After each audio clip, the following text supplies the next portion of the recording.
자, 이제 두 번째 시간 보겠습니다. 두 번째 시간은 교재 159페이지입니다. 교재 159페이지 가니까 도시개발 사업의 시행과 관련해서 시행자가 나옵니다. 시행자. 그러면 거기 이 159페이지에 그 박스에 보니까 박스 위에 뭐라고 되냐면 공공부분 시행자라고 되어 있습니다. 박스 위에 공공부분 시행자. 그래서 이게 우리가 이제 우리가 흔히 공공사업 시행자라고 얘기하는 건데 한 장 일단 넘겨서 160페이지를 한번 봐요. 160페이지에 그 파란색 박스에 나와 있는 7개가 있는데 그거는 민간 시행자라고 그래요. 민간 시행자. 그래서 모두 시행자가 11개로 되어 있는데 자, 다시 넘어갑니다. 159페이지서부터. 그럼 시행자가 모두 민간 시행자 7개, 공공 시행자 4개, 11개인데 그 11개의 시행자가 될 수 있는 자 중에서 하나를 선택해야 된단 말이죠. 그러면 그 중에 누군가를 시행자로 결정해야 되는데 누구에게 결정권이 있느냐 그랬더니 여기 있는 지정권자, 요 지정권자의 권한되고 박스 위에 보세요. 박스 위에 보니까 파란색 1번에 원칙적으로 지정권자가 지정한다. 시행자를 누가 지정한다고요? 지정권자. 159페이지 파란색 1번. 도시개발 사업의 시행자는 다음 박스 안에 11개 중에서 동그라미 지정권자가 지정한다. 지정권자가. 근데 공공사업 시행자는 국가와 지자체, 2번에 공공기관, 그 공공기관에 한국토지주택공사 LH하고 수자원공사가 신도시개발권이 있다 그랬는데 지금 수자원공사가 신도시개발하고 있는 게 뭐가 있다 그랬어요? 뭐가 있냐 그러면 저기 부산의 그 하단 쪽에 가보면은 그 에코 델타 시티라고 하는 게 있어요. 에코 델타 시티가 있는데 거기가 수자원공사가 지분을 51% 갖고 있어요. 그 다음에 49%는 부산도시개발공사가 갖고 있습니다. 근데 거기는 강이 2개가 흐른단 말이에요. 거기가 무슨 강이 2개가 흐르냐면 낙동강하고 맥도강하고 2개가 흘러요. 그래서 낙동강, 맥도강 2개 있으니까 둘 다 물하고 관련이 있다 보니까 그래서 수자원공사가 도시개발 사업 시행권을 가지고 있고 지분이 51% 갖고 있어요. 그래서 여러분 저 에코델타 시티를 가본 적 있나요? 가본 적 없으세요? 지금 어마어마하게 크게 진행되고 있는데 여기 지금 이렇게 울산에 있으니까 잘 모를 수가 있어요. 저기 부산 하단에서 동아대학교 있는 데죠. 하단에서 저기 을숙도 있는 쪽으로 이렇게 을숙도 그 하구원 뚝을 이렇게 건너가요. 건너가가지고 명지신도시라고 혹시 들어봤나요? 명지신도시 가기 전에 오른쪽으로 그 경마장 가는 길이 있어요. 부산 경마장. 그 경마장 가는 쪽 오른쪽 라인이 전부 다 그게 에코델타 시티가 들어서 있는데 그래서 거기가 지금 부산, 울산, 경남에 거기 R&D 사업 기지로 거기를 지금 개발하고 있어요. 부산, 울산, 경남을 통합을 해가지고 그래서 R&D 사업을 할 수 있는 기지로 지금 잡고 거기가 지금 개발이 되고 있는데 해운대 지금 신도시 3배 크기로 지금 진행이 되고 있어요.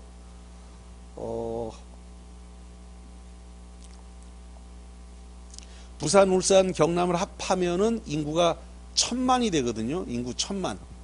그래서 거의 뭐 서울시급에 해당되는 도시가 하나 탄생할 수가 있어요. 근데 이제 문제는 이 지자체장들이 울산시장, 부산시장, 경남도지사 이 사람들 중에서 이제 통합을 하게 되면 한 명만 남게 되잖아요.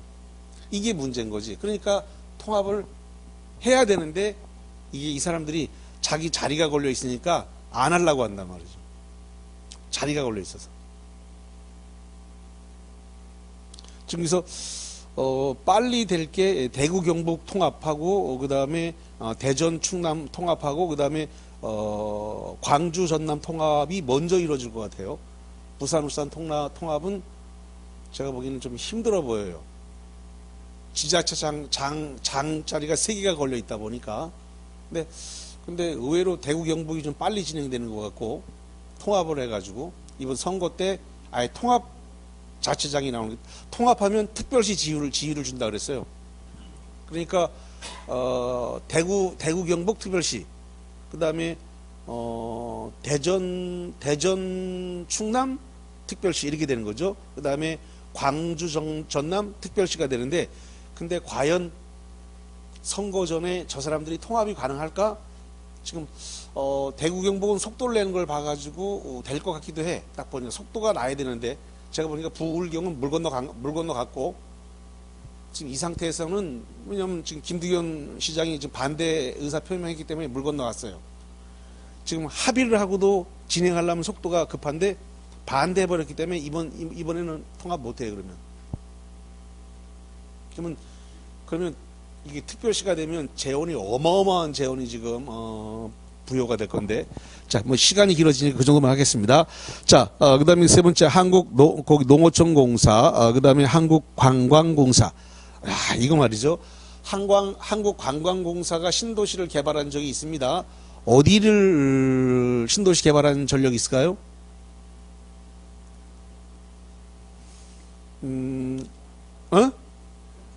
경주면 좋을 것 같은데 경주가 아니고 저기 금강산 개발을 한국관광공사가 금강산 개발을 했었어요. 예. 예? 네, 이북이죠, 이북. 그래서 한국관광공사 주도로 금강산을 개발해서 거기다가 호텔 짓고 뭐 있는데 지금 다 뺏겼어요, 지금 다. 금강산 개발 한국관광공사가 주도로 거기 신도시를 개발했는데, 그 다음에 한국철도공사, 그 다음에 6번에 보니까 매입 공공기관, 이렇게 해서 6개. 그러니까 공공기관이 매우 많지만 신도시를 개발할 수 있는 공공기관은 그렇게 6개만 가능하다라는 겁니다. 그 다음에 대통령 정부 추종기관이 2개만 해당돼요. 그래서 거기 1번에 국가철도공단, 거기 현금에 치세요. 국가철도공단이다. 국가철도공단은 그 역세권 개발 사업을 시행하는 경우에만 해당된다. 자, 그러면 말이죠. 거기 다시 갈게요. 거기 대통령령으로 정하는 공공기관, 거기 5번 동그라미 한국철도공사가 있습니다. 그거 현금해 주세요. 5번 동그라미 한국철도공사는 공공기관으로 들어가고, 그 다음에 국가철도공단은 정부 출연기관으로 들어가는데, 차이가 뭐냐면 국가철도공단은 역세권 개발하는 데 한해서만 할 수 있다라는 겁니다. 그러니까 지금 용산역 일대를 개발하거든요. 용산역 일대를 150층 정도로 지어가지고 거기를 개발을 하려고 그러는데, 그때 지금 컨소시엄을 구성해서 하는데, 그 중에 1번 주자가 누구냐면 한국철도공단이 거기가 역세권 개발하는 사업을 하는 거니까 1번 주자로 그렇게 돼 있다 보시면 되고, 그 다음에 거기 2번에 제주도에서 하는데, 거기 제주 국제 자유도시개발센터, 거기 형합 해쳐볼게요. 제주 2번째 줄입니다. 제주 국제 자유도시개발센터, 이거 서귀포에 지금 현재 있습니다. 그래서 서귀포에 신도시 현재 개발이 진행되고 있는 그런 곳입니다. 그 다음 4번째 지방공사. 이 지방공사라고 하는 게 뭐냐 그러면 울산도시개발공사, 부산도시개발공사, 서울도시개발공사 이런 거를 지방공사라 그러고, 요 4개를 공공사업시행자로 분류합니다. 자, 넘깁니다. 민간시행자 중에서 1번에 토지소유자들이 민간시행자로 신도시를 개발할 수 있다. 2번에 조합인데 도시개발 조합이 되겠습니다. 문제는 그 조합의 2번째 줄에 현금을 칠게요. 전부 환지 방식일 때 한한다. 그게 시험 문제입니다. 다시 합니다. 조합은 어떤 경우에 한해서만 시행자가 될 수 있다고요? 전부 환지 방식은 빌려서 하는 겁니다. 전부 환지 방식일 때 한해서만 시행자로 지정받을 수 있다. 이렇게 정리를 하겠습니다. 자, 그 다음에 161페이지입니다. 161페이지 쪽에 오니까 거기 3번 두 번째 박스입니다. 161페이지 두 번째 박스에 보니까 시행자 변경을 한다라고 하는 말이 등장을 했네요.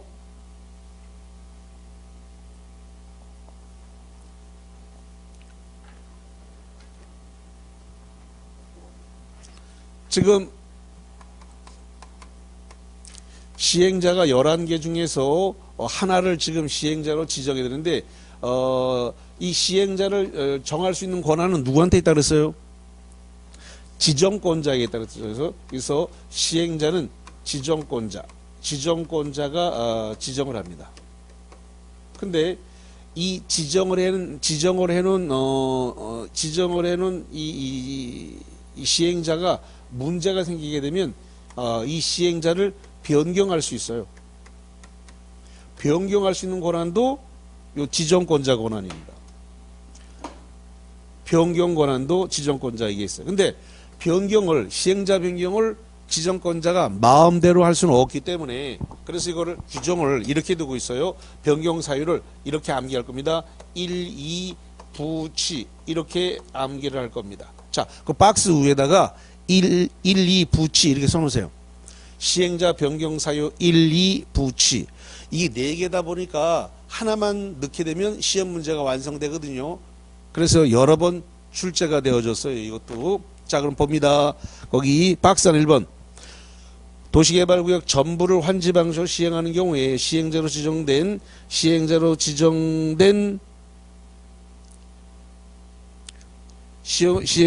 토지 소유자 또는 조합이 도시개발지정고시로부터 1년 동안 주나 1년 내에 도시개발 사업에 관한 실시계획 인가를 시청하지 않았다. 거기 1, 2 부치의 그 1이 거기서 나왔습니다. 1년 내에 시행자 지정을 신청하지 않았다. 자, 두 번째입니다. 도시개발 사업에 관한 실시계획 인가를 받고 2년에 2동으로 주나 2년 내에 사업에 착수 않았다. 그래서 거기 1, 2 할 때 2가 2년 내에 공사에 착수하는 실시계획 인가 받고 2년 내 공사에 착수하지 않았다는 겁니다. 자, 그 다음에 세 번째입니다. 행정 처분을 인하여 시행자 지정이나 밑줄 칩니다. 시행자 지정. 그 다음에 실시인가 밑줄 실시인가. 그 다음에 취소에 네모칩니다. 그래서 1, 2 부취의 취는 취소입니다. 취소. 시행자 지정 취소, 실시계획 인가 취소. 자, 네 번째 부도 파산의 부 동그라미 칩니다. 부. 그래서 부도 파산. 시행자가 부도 파산 등으로 인해서 목적 달성이 어렵다 이렇게 되면 시행자를 변경할 수 있어요. 그래서 이게 4개다 보니까 하나만 더 끼워 넣게 되면 오지선다 지문이 만들어져요. 그래서 이게 여러 번 문제화됐습니다. 다음 중 시행자 변경 사유를 볼 수 없는 것은 이렇게 나왔습니다. 그래서 1, 2 부치 이게 딱 정리하고 있으면 조금 손쉽게 맞출 수 있습니다. 우리가 이제 앞으로 기출문제를 볼 기회가 많다 보니까 그때 1, 2 부치를 딱 들이대서 바로 문제를 풀 수 있도록 이렇게 한번 해보겠습니다. 자, 그러면 프린트물을 하나 보고 갈게요. 프린트물과 관련해 가지고 거기 10번을 한번 보겠습니다. 10번입니다. 지정권자는 시행자가 도시개발 사업에 관한 실시계획 인가를 받고 3년 이내에 사업에 착수하지 않은 등 기획사유에 해당되면 시행자를 변경할 수 있다. 이게 기출문제로 나왔던 지문입니다. 맞다 틀리다? 틀리다. 1, 2 부치 숫자는 1, 2밖에 없으니까 3이 없어요. 3. 1, 2 부치 3이 아니라 2년 1, 2 그러니까 2년 이내에 사업에 착수하지 않으면 시행자를 변경할 수 있다. 결론 X입니다. 자, 근데 9번 볼게요. 프린트물 9번. 전보를 환지 방식으로 시행하는 경우에 토지 소유자 거기 전부 환지 방식이란 말을 내모치세요. 전부 환지 방식이다. 전부 환지 방식으로 시행하는 경우에 토지 소유자 또는 조합의 시행자로 지정된 자가 도시개발구역 지정고시로부터 또 가로에 시간은 실시인가 시청하지 아니하면 시행자를 변경할 수 있다. 그래서 토지 소유자 조합은 도시개발지원구시로부터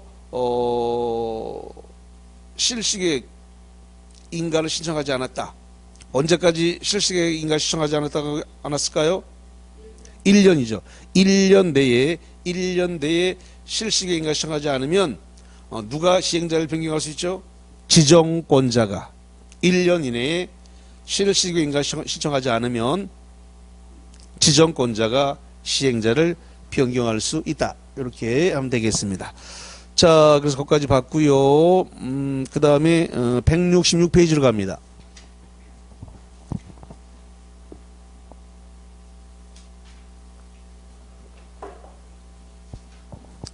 자, 166페이지로 갔더니 지금 뭐가 나오냐면 조합이 등장을 했네요.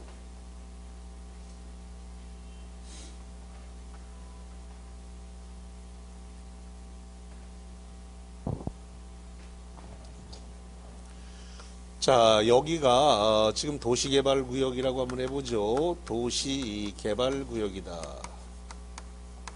그럼 도시개발구역 안에 토지 소유자들이 이렇게 있어요. 이 토지 소유자 지금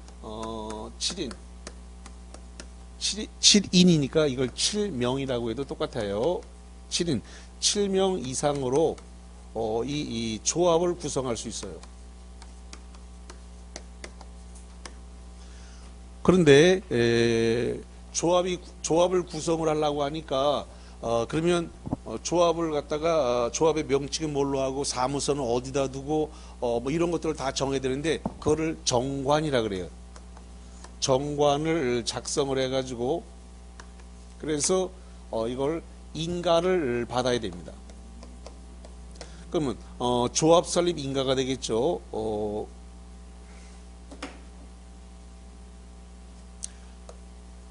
조합 설립에 대해서 인가를 받아야 되는데 이 인가를 지정권자에게 받도록 되어 있습니다.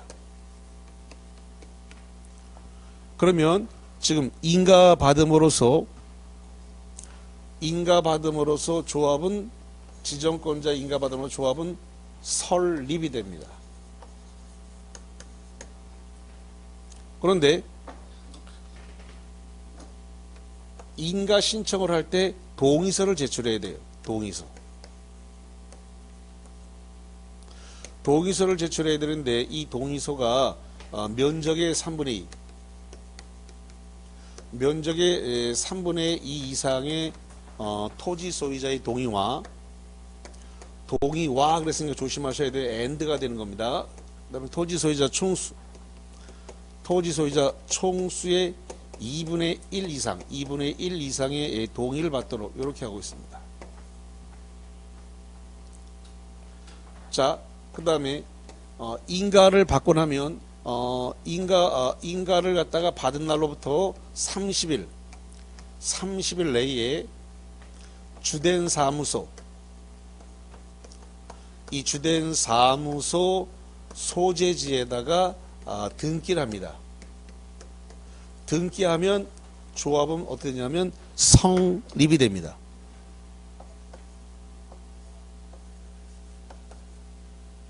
자, 그러면 시험 문제는 이거를 낸단 말이죠. 설립과 성립의 차이를 구분할 수 있는가라는 겁니다. 설립은 언제 되는 거예요? 여기서는 인가를 받으면 설립된다니까. 다시 한번 뭘 받으면 설립된다고요? 인가. 성립은 뭘 해야 성립되는 거예요?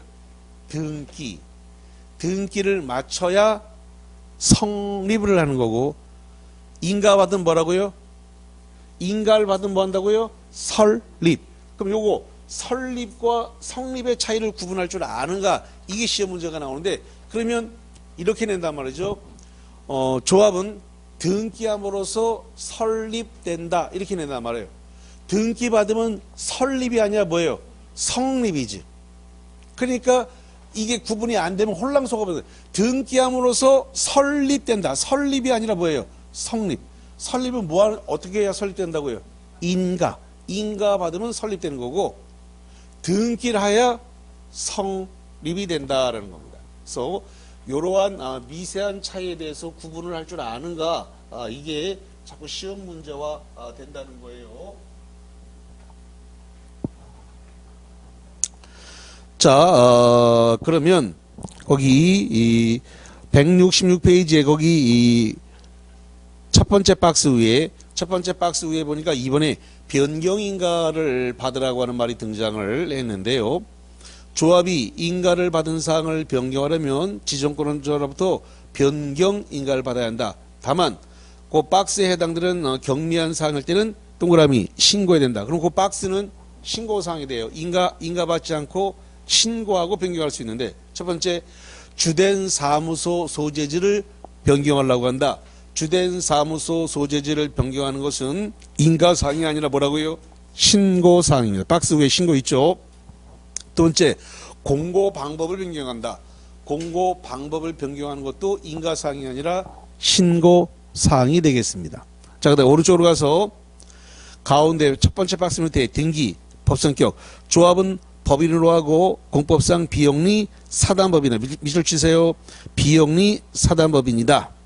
그 다음에 거기 성립시기, 조합은 설립인가가 있을 때는 당의 조합을 대표하는 자가 설립인가를 받고 30일 이내에 주된 사무소 소재지에다가 설립 등기를 해야 되고, 주된 사무소 소재지에다가 밑줄 칩니다. 등기를 하면 뭐한다? 성립한다. 등기를 해야 성립한다. 자, 그 다음에 그 밑에 법 적용, 조합에 관해서는 이 법 도시개발법에 규정된 것을 제외하고는 밑줄 칠게요. 사단 법인에 관한 규정을 준용한다. 사단법인.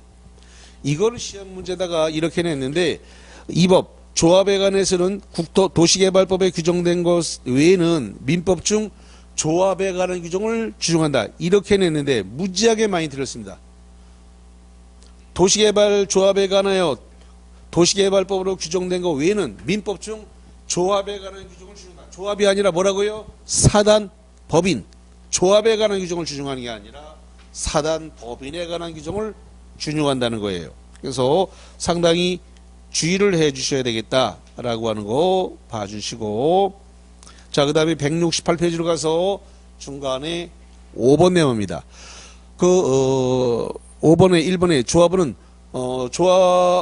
조합은 도시개발구역 안에 토지 소유자란다. 거기 형용 붙입니다. 토지 소유자란다. 여기 써놨습니다. 도시개발구역 안에 이 도시개발 조합원이 될 수 있는 건 누구만 된다고요? 토지 소유자. 토지 소유자만 도시개발 조합원이 될 수 있다는 겁니다. 자, 질문. 그러면 지금 이 도시개발구역 안에 건축물 소유자,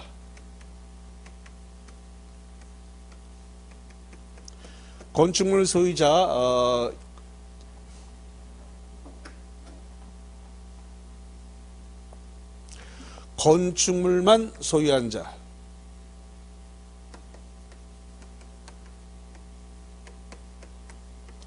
자, 건축물만 소유한 자 조합원이 될 수 있어요, 없어요? 없습니다. 자, 건축물만 소유했다는 말은 무슨 뜻이에요? 원래 건축물을 갖고 있으면 지분에 의해서 지분으로 땅을 갖고 있는데 지분이 없다는 소리예요. 원래는 건축물 소유자이면 그 건물에 대한 지분, 토지 지분도 같이 갖게 돼 있는데, 근데 그 사람이 땅 지분이 없다는 겁니다. 땅 지분이 없는 건축물 소유자는 조합원이 될 수 없다. 이 소리예요. 그 다음에 지상권자. 자, 도시개발구역의 지상권자 조합원 될 수 있을까요, 없을까요? 없습니다. 여기 토지 소유자만 조합원이 될 수 있기 때문에 건축물만 소유한 자, 지상권자 이런 자는 조합원이 될 수가 없는데, 이게 왜 문제가 되냐면 정비법에 가면 정비조합에 가면은 이 건축물만 소유한 자, 지상권자도 조합원이 될 수 있어요. 그래서 도시개발조합하고 정비조합은 재개발 재건축조합이 있는데, 재개발조합 이런 데에 지상권자도 조합원이 될 수 있어요. 그러니까 요런 미세한 차이가 승부를 가르니까 나중에 다음 주에 정비조합에 가서 이걸 갖다가 다시 다음 주에 이거 나와요. 다음 주에 나오니까 지금 도시개발조합에는 조합원이 될 수 없지만 정비법의 정비조합에 가서는 조합원이 될 수가 있어요. 특히 재개발조합의 조합원이 될 수 있습니다. 그래서 요게 정비법하고 차이가 나는 부분이기 때문에 시험 문제화가 되는 겁니다. 자, 그 다음에 거기 파란색 이번에 조합의 임원이 나왔는데 임원 수가 나왔습니다. 조합에는 조합장 1명, 이사, 감사 등을 두도록 되어 있다. 그 다음에 조합의 임원은 의결권을 거기 밑줄 치세요. 조합의 임원은 의결권을 가진 조합원이어야 하고 조합의 임원이 되려면 의결권을 가진 조합원이 되고 정관으로 정하는 바에 따라서 총회에서 임원을 선임합니다. 자, 그 다음에 조합장은 조합을 대표하고 사무를 총괄하고 총회, 대의원회, 이사회의 의장이 된다. 라는 거죠. 자, 그 다음에 168페이지 맨 밑에 하단부에 조합 임원의 결격 사유라고 돼 있어요. 다음 원안에 해당하는 자는 조합의 형합 칩니다. 조합의 임원이 될 수 없다. 조합의 임원으로 선임된 자가 결격 사유에 해당되면 그 다음 날로도 밑줄칩니다. 그 다음 날 결격 사유에 해당된 그 다음 날로부터 임원의 자격을 상실한다. 자, 오른쪽으로 가서 박스입니다. 박스에 피성년 후견인, 피한정 후견인, 미성년자 요 세 개를 우리가 뭐라 불러요? 제한 능력자라 그래요. 다시 피성년 후견인, 피한정 후견인, 미성년자 요 세 가지를 뭐라 부른다고요? 제한 능력자입니다. 자, 그럼 시험 문제가 이렇게 나왔는데 피성년 후견인, 피한정 후견인, 미성년자는 조합원이 될 수 있다. 이렇게 시험 문제가 나왔습니다. 자, O입니까? X입니까? 다시 천천히 문제 낼게요. 피성년 후견인, 피한정 후견인, 미성년자는 조합원이 될 수 있다. 이렇게 시험 문제가 나왔습니다. 맞아요? 틀려요? O예요. 임원이 될 수 없는 거지 조합원은 될 수 있어요. 이거 조심하셔야 돼. 다시 말합니다. 피성년 후견인, 피한정 후견인, 미성년자는 뭐가 될 수 없다고요? 임원이 될 수 없을 뿐 뭐는 될 수 있다? 조합원은 될 수 있어요. 왜냐하면 피한정 후견인, 피성년 후견인, 미성년자가 토지 소유자라고 한다면 그러면 당연히 조합원이 될 수 있는 거예요. 다만 임원만 안 돼요. 임원만. 요게 또 해결이 안 되고 홀랑 또 틀리고 오시는 분이 있습니다. 그 다음에 파산 선고를 받고 복권되지 않았다. 그 다음에 3번 금고 이상의 형을 선고받고 집행이 끝나거나 거의 끝나거나 집행을 받지 아니라고 확정되는 동그라미 친다. 2년이 지나지 아니한 자는 결격 사유에 해당되기 때문에 조합의 임원이 될 수는 없습니다. 그 다음에 집행유예 기간에 있는 자도 임원은 될 수 없어요. 자, 그 다음에 그 밑에 박스 밑에 6번입니다. 조합위원회 겸직 의무, 겸직 금지 의무. 조합의 임원은 그 조합의 다른 임원이나 직원을 겸할 수 없고 그 조합의 임원은 같은 목적으로 하는 다른 사업의 다른 조합, 밑줄 칠게요. 다른 조합에 가서 임원이나 직원을 갖다가 겸할 수 없다. 이걸 겸직 금지 의무라 그래요. 겸직 금지 의무. 그 다음 7번 조합장 또는 이사의 자기를 위한 조합과의 계약이나 소송에 관해서는 형합을 시켜요. 감사가 조합을 대표한다. 원래 조합을 대표하는 자는 누구죠? 조합장이죠. 원래 조합을 대표하는 건 조합장인데 근데 조합장이나 이사가 자기 계약을 하거나 소송에 휘말렸을 때는 누가 조합을 대표해야 된다고요? 감사. 예외적으로 감사가 조합을 대표한다. 이런 얘기가 되겠습니다. 자, 그 다음에 170페이지로 갈게요. 자, 170페이지 가니까 거기 대의원회가 나왔는데 이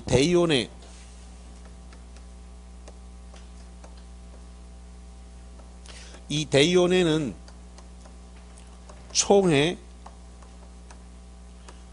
총회의 권한, 총회의 권한을 갖다가 총회의 권한을 대행을 할 수 있는데, 이 대의원회는 현재 이 의결권을 가진 조합원 수가 50인 이상일 때 대의원회를 둘 수 있다라고 돼 있어요. 둘 수 있다 그랬으니까 이게 뭐가 되냐면 임의입니다. 임의 기구가 되는 거예요. 50인 이상일 때. 자, 그래서 거기 보시면 되겠고, 자, 프린트볼을 잠깐 보겠습니다. 메일 정리 노트 볼게요.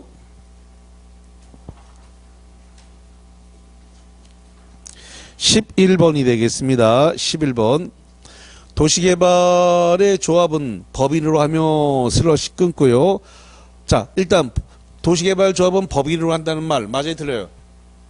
맞아요. 법인으로 하는 거 맞아요. 그 다음에 설립 인가를 받으면 성립하며 조합원은 도시개발구역안의 토지 소유자로 한다. 자, 오다 X다. 자, 여기 봐요. 뭐라고 되냐면 설립 인가를 받았다. 설립 인가를 받으면 설립이잖아요. 설립. 근데 거기 지금 뭐라고 써놨어요? 성립. 언제 성립한다 그랬어요? 등기. 등기를 해야 성립을 하지 인가 받아갖고는 성립이 되질 않아요.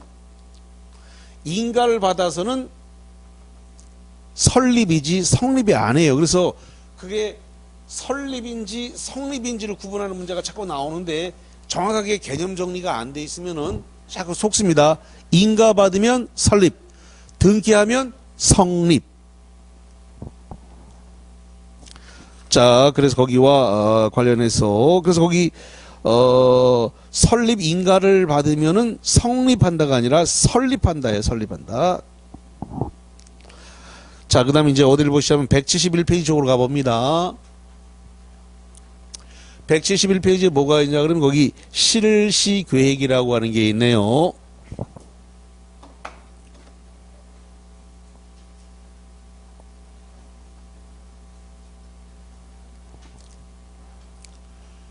아까 첫 시간에 뭘 했냐면 개발계획이라는 걸 했습니다. 요 개발계획은 누가 수립하는 거라고 첫 시간에 했죠? 지정권자. 누가 한다고요? 지정권자가 수립을 했어요. 그럼 지금 나오는 건 뭐냐면 실시계획이에요.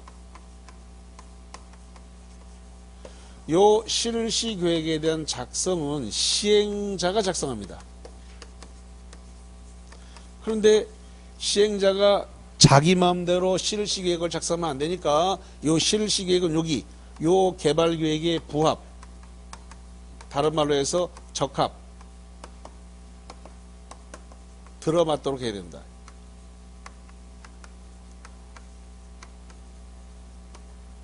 실시계획은 개발계획의 부합, 적합, 들어맞도록 수립을 해야 된다. 작성해야 된다. 그러면 실시계획을 시행자가 작성을 했는데 그럼 시행자는 요걸 갖다 인가를 받아야 되는데 요 인가를 지정권자에게 인가를 받습니다. 실시계획에 대해서 지정권자에게 인가를 받아요.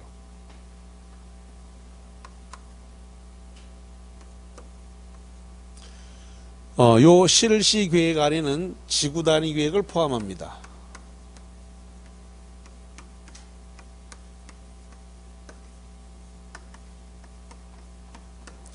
실시계획에는 지구단위 계획을 포함해서 작성을 해야 되고 그 다음에 지금 요 실시계획이 인가 고시가 됐습니다. 실시계획이 인가 고시가 되면 요 실시계획은 국토법상의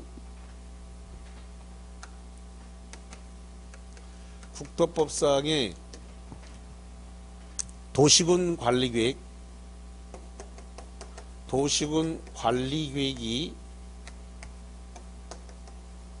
결정 고시된 것을 봅니다.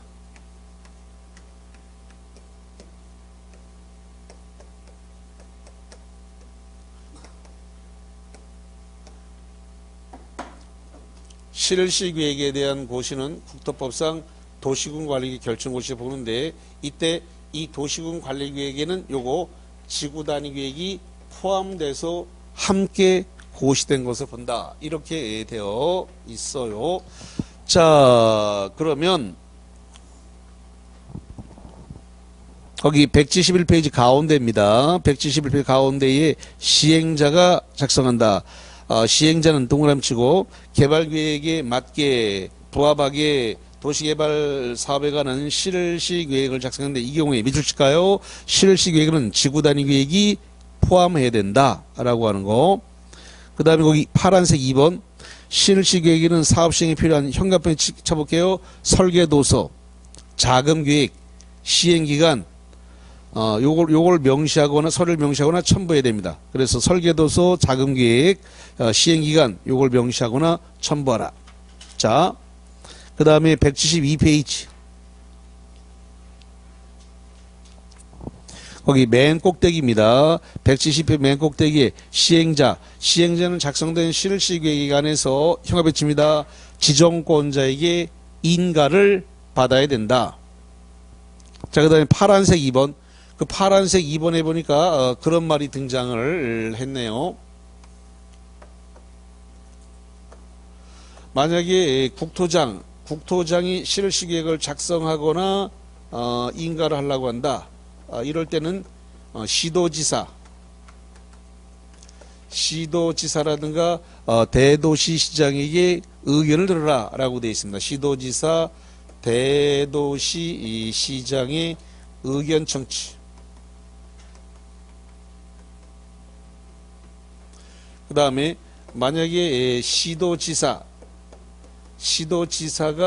지금 실시계획을 작성하거나 만약에 인가를 하려고 한다. 이럴 때는 거기 시장, 군수, 구청장 의견을 들어라 이렇게 되어 있습니다. 시장, 군수, 구청장 의견 청취를 해라 이렇게 되어 있어요. 자, 시험 문제가 여기서 자주 정답을 여기다가 자주 걸어요. 그러면 뭐라고 거냐면 지금 이 부분인데 시도지사가 실시 계획을 작성하거나 인가할 때는 시장, 군수, 구청장 의견 청취하라고 되어 있단 말이죠. 그런데 시험 문제를 시도지사가 실시 계획을 작성하거나 인가할 때는 국토교통부 장관에게 의견을 청취해라 이렇게 낸단 말이죠. 그래서 시도지사가 실시 계획을 작성하거나 인가할 때 국토교통부 장관에게 의견을 청취한다. 틀렸습니다. 국토교통부 장관 의견 듣는 게 아니라 시장, 군수, 구청장 의견을 듣도록 되어 있습니다. 근데 시험장 가면 이게 굉장히 안 보입니다. 이게.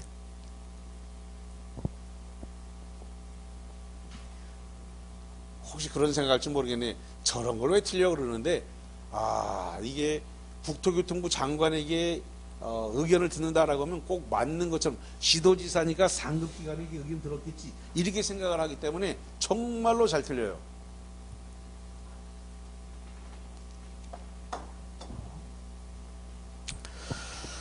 자, 그래서 상당히 주의해야 되고 그 다음에 오른쪽에 173페이지를 한번 보세요. 173페이지 맨 꼭대기 보니까 실시계획 고시의 효과 이겁니다. 실시계획에 대한 고시의 효과 요걸 보는 거예요. 그러면 거기 꼭 173페이지 꼭대기 1번에 실시계획을 고시한 경우 형합해 주세요. 실시계획을 고시한 경우 이거죠. 실시계획을 고시한 경우 그 고시된 내용 중 도시군 관리계획, 지구단위계획 포함해서 결정해야 하는 사항은 거기 형합해 칠게요. 두 번째 줄 도시군 관리계획이 결정되어 고시된 것을 본다. 그래서 실시계획이 고시되면 국토법상 도시군 관리계획이 결정되어 고시된 것을 본다. 요 의제사항입니다. 요거 잘 정리를 해 놓으시기 바랍니다.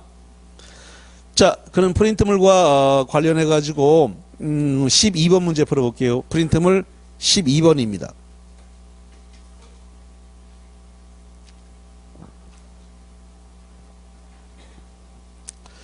자, 프린트물 12번에 시행자는 개발계획에 부합되기에 실시계획을 작성하여야 하며 슬러시 끊어요. 여기까지 맞아요 틀려요? 맞아요 틀려요? 거기까지. 시행자가 실시 계획을 작성해야 되는데 개발 계획에 부합돼야 된다. 맞이 들려요? 여기 돼 있잖아요. 여기 실시 계획은 시행자가 작성하는데 어디에 부합되라고요? 개발 계획. 실시 계획은 개발 계획에 부합되라. 맞잖아요. 그거까지. 그래서 시행자는 개발 계획에 부합되게 실시 계획을 작성해야 되고, 거기까지 맞아요. 실시 계획에는 지구 단위 계획이 포함돼야 한다. 맞이 틀려요? 여기 실시 계획에는 뭐가 포함돼? 지구 단위 계획 포함돼야 되는 거 맞잖아요. 그래서 그래서 실시 계획에는 지구 단위 계획이 포함된다. 그래서 맞다. 거기까지 일단은 풀어봤습니다. 자, 이제 177페이지 쪽으로 가봅니다.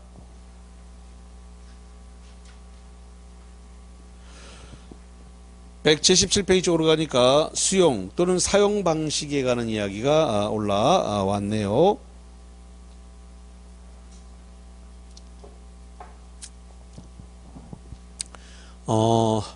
제가 그 1월 28일 날, 그러니까 수요일 날이죠.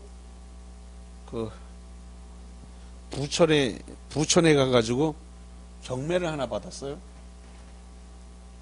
2억 3천, 그 감정가 2억 3천짜리인데 그 경매를 하나 받았어요.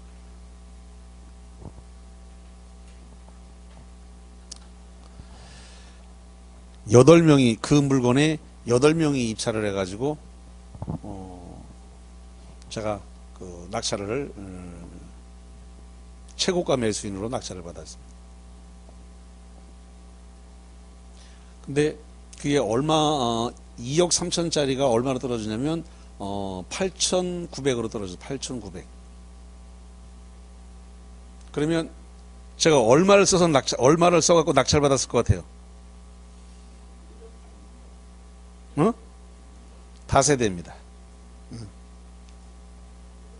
그게 부천역에서 부천 정확하게 중동역인데 중동 전철역 앞에서 도보로 9분 거리에 있습니다. 걸어서 9분, 보행 걸어서 9분 거리, 가까워요. 그게 서울 1호선이거든요. 그럼 그게 영등포로 해가지고 노량진으로 해서 영등포로 해갖고 종로로 해서 청량리까지 해서 쭉 이렇게 연결되어 있어요. 그 1호선이. 바로 그 앞. 그래서 그 전철을 엄청나게 이용 많이 하거든요. 그리고 이제 강남으로 갈 사람은 신도림에서 갈아타요. 서울 신도림에서 2호선 갈아타면 돼요. 그 1호선 타고 쭉 와가지고 신도림에서 내려갖고 강남 가는 2호선 타고 가면 돼요. 얼마 썼을 것 같아요? 일단 제가 1등을 했습니다. 최고가 매수액으로. 그러면 얼마를 써갖고 1등 했을 것 같아요? 1억 8천까지는 안 썼습니다. 1억 8천까지는 안 썼어요.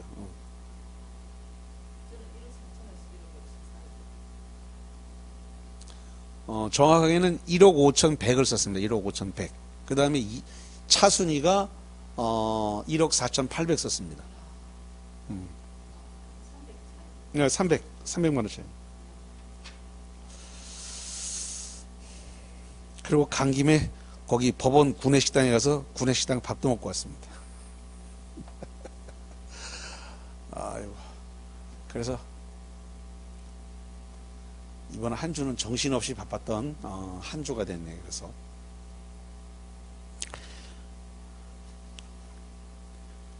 그래서 하고 나오니까 거기 대출해 주겠다고 사람들이 쭉 써가지고 대출해 주겠다고 이제 전화번호 알려줬어요. 그랬더니 대출 상담사들이 여러 놈이 전화를 하더만 그냥 대출이 가능합니다. 그러면서 그냥 자 177페이지에 수용 또는 사용 방식에 의한 사업 시행 이걸 한번 볼게요.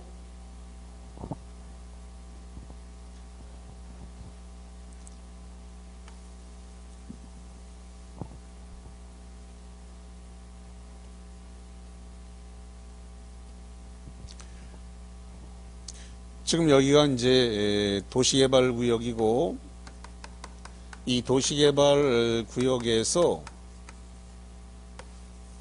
수용 사용 방식으로 사업을 시행을 하려고 한다 이거죠. 그러면 여기서 수용 사용 방식이라는 것은 100% 수용을 의미합니다.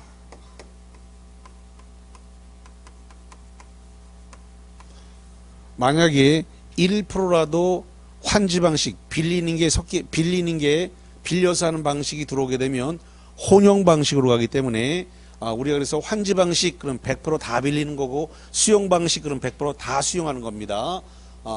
그래서 이건 수용 방식이기 때문에 도시개발구역 전체를 다 수용을 하는 겁니다. 그러면 이 수용 방식은 조합을 제외한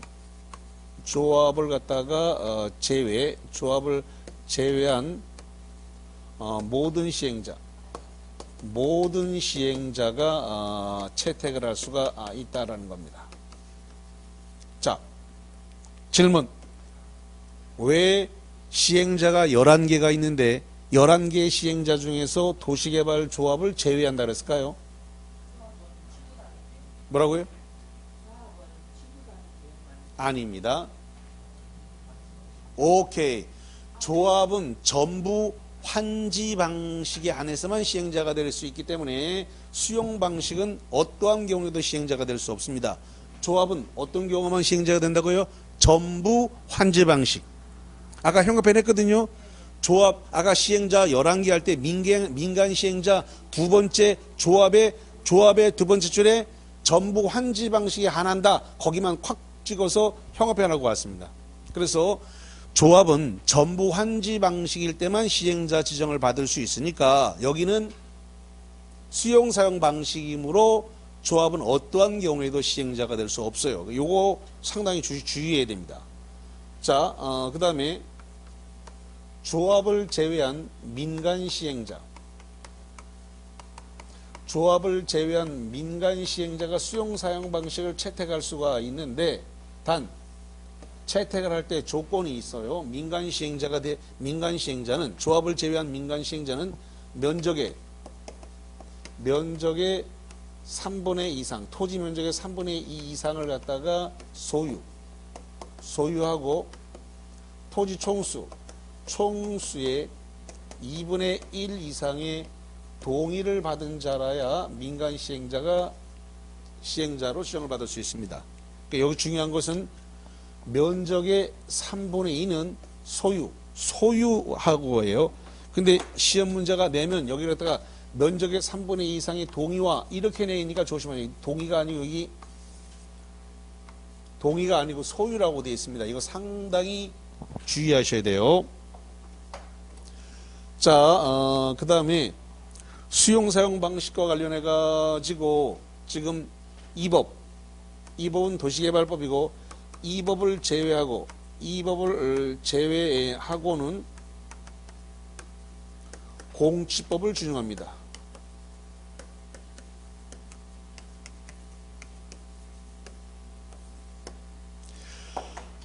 자, 그러면 거기 177페이지에 파란색 2번 보겠습니다. 가운데 177페이지에 파란색 2번입니다. 민간 시행자 조합을 제외하고 민간 시행자 공동출자법인 그 밑에 두 번째 줄 면적의 3분의 2 이상에 해당하는 토지를 소유하고 거기 밑줄 칩니다. 면적의 3분의 2 이상에 해당하는 토지를 소유하고 소유를 동그라미하고 별표 칩니다. 거기를 소유를 조심하셔야 돼요. 그래서 그 면적의 3분의 2 이상에 해당하는 토지 소유자의 동의와 이렇게 내니까 조심해요. 동의가 아니라 소유로 되어 있습니다. 소유하고 총수의 2분의 1 이상의 동의를 받아야 한다. 자, 그 밑에 파란색 3번입니다. 파란색 3번을 보니까 공익사업 할 때 공동그라미, 공익사업을 위한 토지 등의 취 동그라미, 보상에 관한 법의 동그라미, 합쳐 동그라미 친 것만 읽어보세요. 뭐라고 되어 있어요? 동그라미만 공취법을 준용한다라는 겁니다. 자, 공취법을 준용한다라고 하는 것은 수용보상금을 현금으로 지급한다 이 소리예요. 수용보상금에 대해서 현금으로 지급하도록 하라 이 얘기를 하고 있는 겁니다. 자, 근데 공취법 특례가 등장을 해요.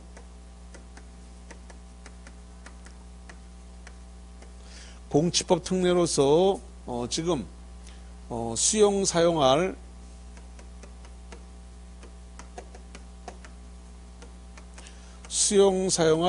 세부 목록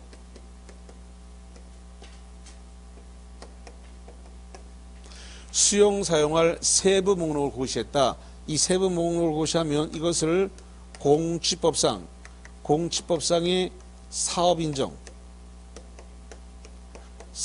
인정 및 고시로 본다는 겁니다. 그러니까 실제로 한 것은 수용 사용할 세부 목록 세목을 고시한 게 요거 실제로 한 거예요.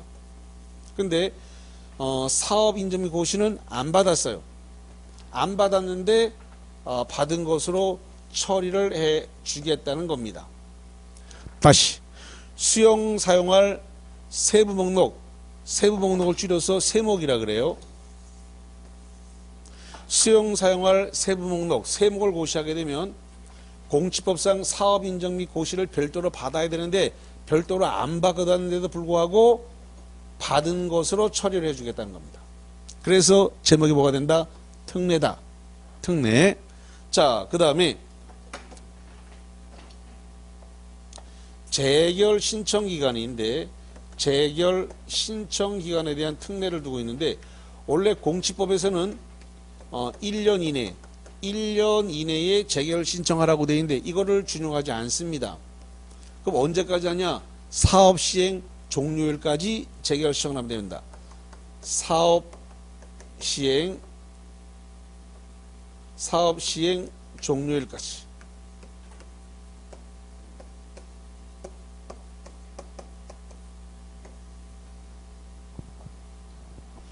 이 재결 신청이라는 게 뭐냐면 수용에 대해서 이의가 있습니다 라고 이의 신청을 하거나 보상금 산정에 대해서 승복할 수 없습니다. 보상금 산정을 다시 해주세요 라고 하는 걸 재결 신청인데 요게 공치법에서는 1년 이내에 하라고 되어 있는데 이걸 준용 안 해요. 안 하니까 특례입니다. 자, 그럼 거기 177페이지 하단부 맨 밑에 박스를 보세요.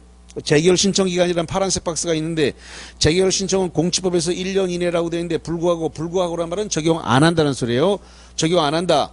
그러면 개발계획에 정한 사업 거기 한번 붙입니다. 개발계획에 정한 사업 시행 종료일까지 재결 신청을 하면 된다. 그러면 사업 시행 종료일이라고 하는 말은 저 수용 사용 방식에 따른 사업 시행이 그게 2년짜리인지 3년짜리인지 4년짜리인지 5년짜리인지 모르지만 좌우지간 공사 종료일, 공사 끝나기 전까지만 재결 신청을 하면 된다. 뭐 이런 내용이 되겠습니다.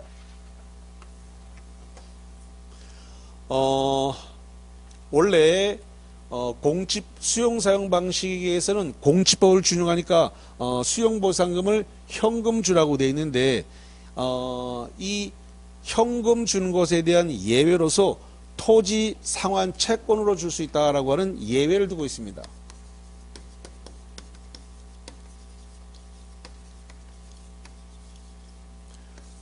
수용 보상금을 현금이 아니라 토지 상환 채권으로 줄 수도 있다. 이 채권의 발행자는 시행자가 발행합니다. 시행자가 발행하는데 지 맘대로 발행하면 안 되고 이것은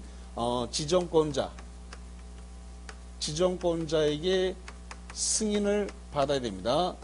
토지상환 채권 발행에 대해서는 지정권자에게 발행 승인을 받아야 된다라고 하는 거. 만약에 민간 시행자다. 민간 시행자가 발행을 하려고 할 때는 뭘 해야 되느냐 그랬더니 지급 보증을 받아야 돼요. 지급 보증.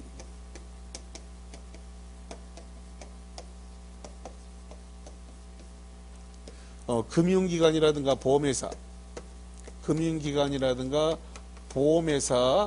이런 데에서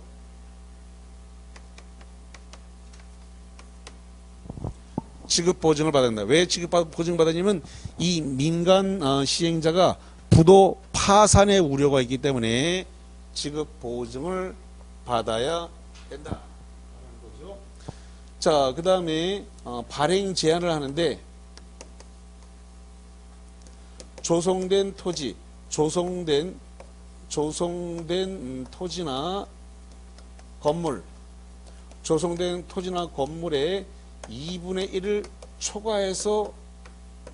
초과해서 발행하지 못합니다. 조성된 토지나 건물, 그러니까 토지 상환 채권은 토지로만 주는 게 아니라 건물로도 줄 수 있어요. 요거 조심하셔야 돼요. 토지 상환 채권이라고 해서 토지로만 주는 게 아니라 뭘로도 줄 수 있다고요? 건물, 지어진 건물로 줄 수도 있다는 겁니다. 건물로 줄 수도 있다. 자, 상당히 주의를 해서 좀 보셔야 되겠고.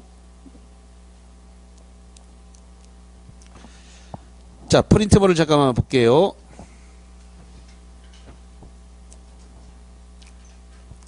자, 프린트물과 관련해서 13번을 보겠습니다. 13번입니다. 도시개발조합이 네모칩니다. 도시개발조합. 사업 대상 토지 면적의 3분의 2 이상을 소유하고 소유 동그라미 총수의 2분의 1의 동의를 얻은 경우에는 수용 사용 방식으로 사업을 시행할 수 있다. 자, O입니까? X입니까? 자, 13번 O예요, X예요? 여기 봐요. 여기 면적의 3분의 2를 소유하고 총수의 2분의 1의 동의를 받아야 되는데 민간 시행자 중에서 조합을 제외하라고 됐으니까, 근데 거기 지금 13번은 조합인 시행자, 조합은 민간 시행자예요. 근데 조합을 제외하라고 됐으니까 조합은 면적의 3분의 1을 소유하고 총수의 2분의 1을 동의를 받았다 하더라도 시행자가 될 수 없습니다. 도시개발조합은 수용사용 방식의 시행자가 될 수 없다. 결론 X. 자, 그 다음에 14번 민간 시행자는 사업 대상 토지 면적의 얼마를 소유하고 3분의 2 면적의 3분의 2 이상에 해당하는 토지를 소유하고 토지 소유자 총수의 얼마 이상의 동의를 받아야 한다? 2분의 1 2분의 1 이상에 해당하는 자의 동의를 받으면 수용사용 방식으로 시행할 수가 있다라는 것이고, 15번입니다. 도시개발 사업을 수용사용 방식으로 시행하는 경우에 공익사업 할 때 공동그라미, 공익사업을 위한 토지 등의 취득의 취 동그라미, 보상에 관한 법 동그라미, 법할 때 법 동그라미, 그래서 공취법을 준용함에 있어서 재결 신청은 1년 이내에 하여야 한다. 자, 오다 X다. 여기 재결 신청은 1년 이내 거를 준용한다, 안 한다? 안 한다. 안 하기 때문에 특례다. 그래서 언제까지 재결 신청하라고 돼 있어요? 사업 시행 종료일까지. 그러면 그 사업이 2년짜리인지 3년짜리인지 4년짜리인지 5년짜리면 그 공사 끝나기 전까지만 하면 되기 때문에 1년 이내에 재결 신청하라고 돼 있는 공취법 규정은 준용하지 않는다. 그래서 특례다.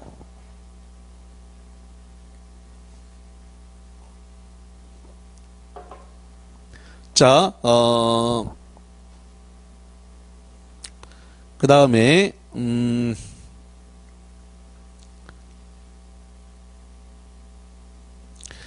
16번입니다. 16번에 여기 토지 상환 채권인데, 토지 상환 채권은 일단 시행자가 발행하고 지정권자 승인을 받아야 되는데, 토지 소유자가 원할 때 발행하도록 되어 있습니다. 원할 때. 이 말은 무슨 소리냐면 강제적 채권 보상을 할 수 없다는 소리예요.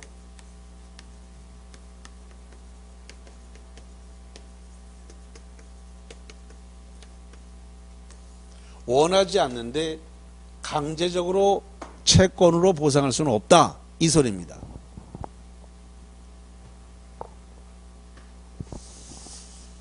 자, 한 번 들었기 때문에 기억이 안 날 수도 있는데, 토지 소유자가 원하지 않아도 강제적으로 채권 보상할 수 있는 경우가 있나요? 지난주에 했는데. 원하지 않는데 강제적으로 채권 보상이 가능한가? 도시군 계획 시설 채권은 보상금이 3천만 원을 초과되면 3천만 원 초과된 것 중에서 부재부동산 토지 소유자와 비업무용 토지, 비업무용 토지는 강제적 채권 보상이 가능합니다. 원하지 않아도. 그런데 도시개발법 토지상환 채권은 원할 때만 보상하고요. 원하지 않는 것을 강제적으로 채권 보상 못해요. 그 약간 차이가 좀 있습니다. 도시군 계획 시설 채권하고 토지상환 채권의 성격이 조금 다르다. 지금 이제 별로 지금 기억이 별로 안 날 건데 3, 4월에 한 번 더 하고 5, 6월에 더 하고 한 7, 8월, 9시월쯤 가야 웬만큼 알아들을 거예요. 거기는. 자, 그래서 일단은 그 정도만 정리를 합시다. 그러면 프린트물 16번에다가 별표를 2개 칠게요. 16번에 별표 2개. 토지 상환 채권을 누가 원하는 경우에 발행한다 그랬어요? 토지 소유자가 원하는 경우에 발행하고 강제적 채권 보상은 안 된다 그랬습니다. 민간 시행자가 발행하기 위해서는 뭘 받아야 발행이 된다 그랬어요? 저기 써놨잖아요. 민간 시행자는 지급 보증을 받아야. 2번에 민간 시행자는 뭘 받아야 된다고요? 지급 보증. 민간 시행자는, 자, 우리 저 교재 178페이지를 볼게요. 178페이지에 꼭대기 양가로 2번, 양가로 2번에 지급보증이란 말이 있습니다. 양가로 2번에 누구라고 되냐면 민간 시행자, 민간 시행자와 공동출자법인은 은행, 금융기관이죠. 은행, 금융기관, 보험회사, 공제조합으로부터 지급보증을 받은 경우에만 발행할 수가 있다. 그래서 지급보증이 필요해요. 그래서 지금 14번에 민간 시행자는 사업 대상 면적에, 아니면 16번이군요. 토지 상환 채권은 토지 소유자가 원하는 경우에 발행하고 민간 시행자는 지급 보증을 받은 경우에 한하여 발행할 수 있고, 그 다음에 무슨 증권이냐면 김영식 증권으로 합니다. 김영식 증권으로 발행하고 취득자의 성명과 주소가 토지상환 채권에 기재되지 아니하면 취득자는 발행자 및 그 밖에 제3자에게 대항하지 못한다. 자, 거기 밑줄 쳐볼게요. 취득자의 성명과 주소가 토지상환 채권에, 채권 동그라미 채권에 기재되지 않으면 발행자 및 제3자에게 대항하지 못한다. 자, 그러면 어디를 보시냐면은 저기 178페이지 맨 밑에 양가로 1번 보겠습니다. 178페이지 맨 밑에 양가로 1번에 이전, 토지상환 채권 이전입니다. 양가로 1번입니다. 토지상환 채권을 이전하는 경우에 거기 밑줄 칠까요? 취득자는 성명과 주소를 갖다가 토지상환 채권 원부 동그라미 칩니다. 원부에 기재해야 된다. 다시 한번, 토지상환 채권을 이전할 때는 취득자는 성명과 주소를 어디다가 기재해야 된다고요? 토지상환 채권 어디에? 원부에 기재해야 된다. 그 다음에 대항력, 토지상환 채권을 이전한 후 대항력을 갖추기 위해서는 취득자의 성명과 주소가 토지상환 채권에 기재되지 아니하면 취득자는 발행자, 그 밖에 제3자에게 대항하지 못한다라는 겁니다. 자, 그러면 봅시다. 거기 다시 갈게요. 그러면은 거기 16번에 세 번째 줄, 취득자의 성명과 주소가 토지상환 채권에 기재되지 아니하면 취득자는 발행자, 그 밖에 제3자에게 대항하지 못한다. 오다 X다?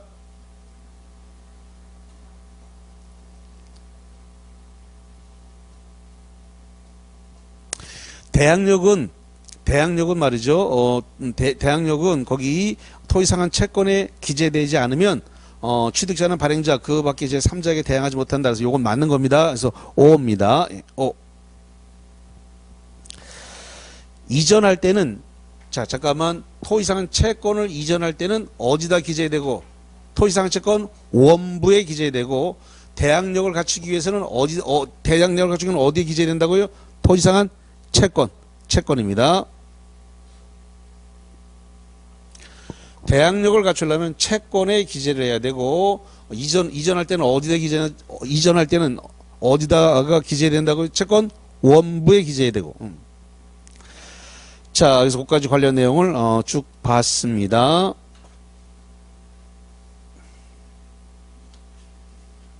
조금만 쉬었다가 와서 계속하겠습니다.